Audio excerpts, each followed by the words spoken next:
Hello and welcome to Cleaning the EC Way, where we talk about everything cleaning. Today we are going to be covering some design trends that we would not have in our house as professional cleaners because they are hard to clean. Textured walls. Textured walls can be a visual interest. They can add character, depth, and dimension to a room, but they are not always great when it comes to cleaning. There are a few types that aren't as bad as others, like shiplap. If painted a light color, can be more manageable than a flat wall. The darker the color, the more it shows and the more frequent it needs to be cleaned. We have seen an uptake in vertical wooden slats.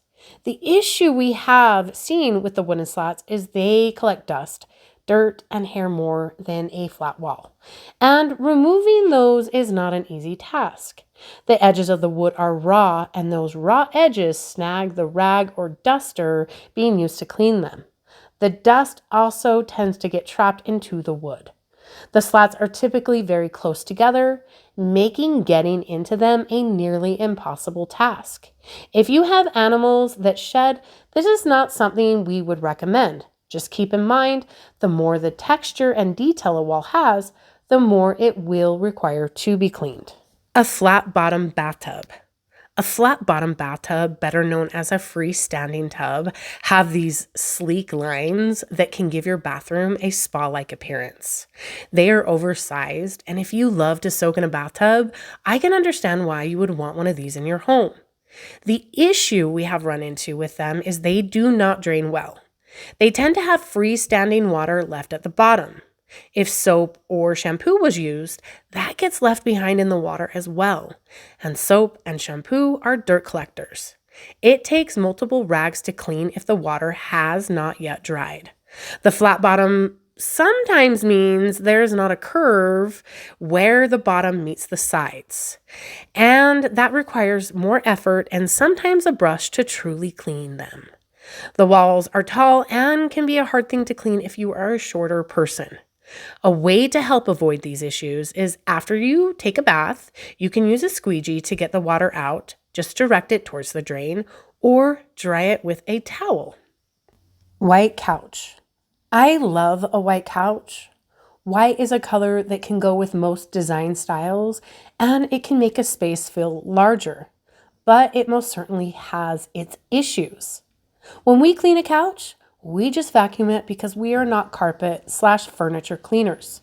With anything, white is going to show dirt and stains more than darker colors. They require cleaning more than other colored couches. And the stains can be difficult to remove. They definitely are not something we would want in a family room where I have children and we both have dogs. We have seen white couches stay clean, but they are in a children-free home or a living room. In my opinion, if you want a white couch, go for one that has slip covers or fabric that can be easily removed and then placed into a washing machine. Just keep in mind, most couches come with a stain guard, and too much washing can remove that. White tile and black grout. I love this look. And if I did not clean for a living, this is something I would have put in my own home. Black grout can possibly fade and stain over time, and black can make a space feel smaller. Some might think that black grout is better because unlike white, it won't show the dirt as much, and that may be, but it definitely does not hide mold, mildew, hard water, and soap scum. In fact, in our experience, black grout is harder maintained than a lighter colored grout. It requires more scrubbing than a lighter color, and because of the dark color, we worry that we are not seeing the dirt and getting it as clean as we would like it. Typically, we see white spots in a black grout shower every time we clean.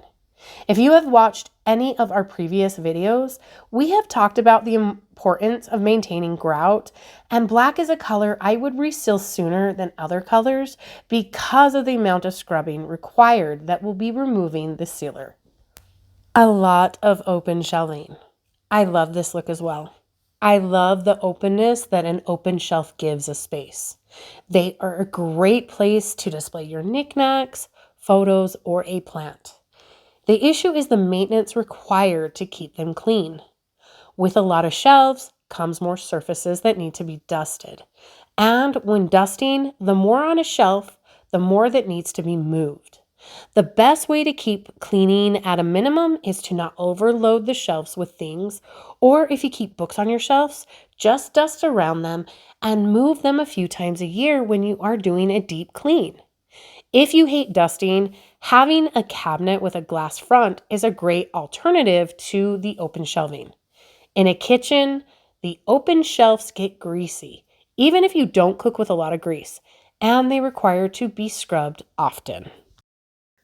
Hey guys, we are at the point in the video where we are going to ask you to subscribe. If you enjoyed our video, give us a thumbs up, and we would love to hear your thoughts in the comments. Thank you so much for watching, and don't forget to have an amazing day.